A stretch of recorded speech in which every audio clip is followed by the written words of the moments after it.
আগে কিন্তু হাতুড়ি দিয়ে সুন্দর করে লোহা কেটে নিতে হতো, কিন্তু এখন বর্তমান পদ্ধতি নতুন নতুন অনেক কিছু বের হয়েছে। আর দেখো তোমাদের দাদা অনেক সুন্দর করে সেই মেশিন দিয়ে এত সুন্দর করে লোহাগুলো কেটে নিচ্ছে।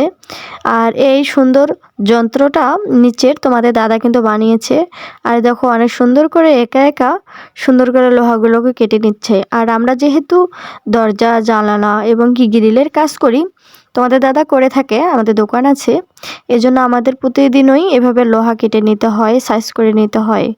আর হিসাব সব কিছু একরকম করে রাখতে হয়। আর দেখো এজন্য তোমাদের দাদা এই নিচের সুন্দর করে বসে রাখার জন্য কাটার যন্ত্রটা বানাইছে গ্রাইন্ডিং মেশিনের। আর দেখো গ্রাইন্ডিং মেশিনটা সুন্দর করে উপর থেকে নিচে নামালেই সুন্দর করে কেটে যাচ্ছে। আর এটা কিন্তু তোমাদের দাদা বাড়িতেই বানিয়েছে।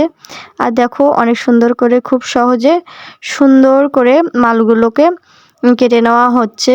আর দেখো অনেক ভালো হচ্ছে, একাই এই কাজগুলো করা যাচ্ছে, না হলে কিন্তু দুজন লাগতো আগে। আসলে প্রযুক্তি এমন সুন্দর সুন্দর জিনিস বের হচ্ছে, বা বুদ্ধি খাটিয়ে মানুষ এখন অনেক এগিয়ে যাচ্ছে। আর এজন্য আমাদের বাংলাদেশ হয়তো উন্নয়নশীল দেশ, আর আমি একজন বাংলাদেশের নাগরিক। আর দেখো এভাবে কথা বলতে বলতে অনেকগুলো লোহা কিন্তু কেটে নিচ্ছে তোমাদের দাদা, আর আমি বসে আছি তার কাছে।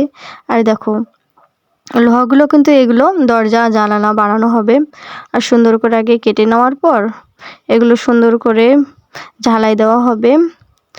আর এগুলো কাজ কিন্তু দেখতে আসলে অনেক সুন্দর লাগে। আমার মতো যারা যারা পছন্দ করো তারা অবশ্যই কমেন্ট করে বলিও। আর যাদের কাজ লাগবে তারা তো অবশ্যই আমাকে জানাইও।